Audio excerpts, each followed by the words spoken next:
நுகர்வோர்னா யாரு? நீங்க, நானு, உலகத்துல இருக்க எல்லாரும் தான். ஏன்னா பொருளையோ சேவையோ யாரு பயன்படுத்துறாங்களோ அவர்கள்லாம் நுகர்வோர். அவ்வளவுதான். நுகர்வோர் தமிழ்ல. ஆங்கிலத்துல தானே கன்சியூமர்.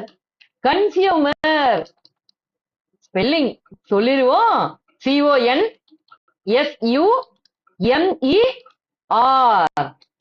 நுகர்வோர்னா யாருங்க? கன்சியூமர். ஞாபகத்துல வச்சுக்கோங்க. பொருட்களையோ சேவைகளை பயன்படுத்தக்கூடிய நீங்க, நானு எல்லாரும் தான் கன்சியூமர். குடியிருப்புகள் அப்படின்னா என்ன மக்களே? குடியிருப்புகள்னா வீடு தாங்க. வேற என்ன? நீங்களும் நானும் நம்ம சுத்தி இருக்கவங்களும் இருக்கக்கூடிய அந்த வீடுகள், கட்டிடங்கள், அத தாங்க சிம்பிளா என்ன